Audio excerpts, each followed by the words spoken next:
আপনি কোনো কিছু জীবনে শুরু করেন, শুরু করলে বুঝবেন যে আপনি কোনটা পারতেছেন, কোনটা পারতেছেন না। আপনাকে সবকিছুর মধ্যে টাচ করতে হবে। ব্যবসা হোক, যেকোনো ব্যবসাই হইতে পারে, চাকরি হইতে পারে।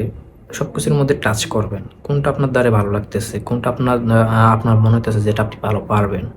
তো আপনি ওটাই করবেন। তো অনেকের কপালে আল্লাহ রাখছে চাকরি কিন্তু ব্যবসার পিছনে ঘুরে। অনেকের কপালে আছে ব্যবসা কিন্তু চাকরির পিছনে ঘুরে। তো কপালে রাখছে আল্লাহ আপনার কপালে ওইটাই হবে। ঠিক আছে? আপনি কোনো অন্যটার পিছনে ঘুরলে আপনি ব্যর্থতাই হবেন। সো সব ব্যবসার মধ্যেই ১ম জয়-জটকা আসে, ব্যবসা একটু লস হবে বা অনেক কিছু বুঝতে পারবেন না। ৳১ জায়গায় ৳২ খরচ হবে।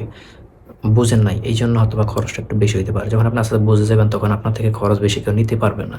চাইলেও নিতে পারবেন না। ঠিক আছে? তো যেকোনো ব্যবসা আপনি শুরু করে দেন। তো ব্যবসায় সবসময় আস্তে, আস্তে বড় হয়ে যায়। ঠিক আছে? তো সব ব্যবসাই কিন্তু ভালো।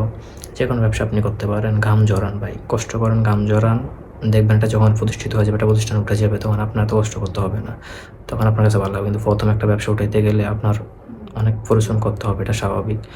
সো চাকরি যদি করে থাকেন, চাকরির পাশাপাশি একটা ব্যবসা করার চেষ্টা করেন। দেখেন কোনটা দিয়ে আপনার সাকসেস হয়। চেষ্টা তো করতে হবে। আল্লাহ তো বলে দিছে যে চেষ্টা করো। ঠিক আছে? চেষ্টা করতে হবে। আল্লাহ রিজিক দিবে। সো সবাই ট্রাই করতে থাকো কি করা যায় ভালো কিছু। ধন্যবাদ। আসসালামু আলাইকুম।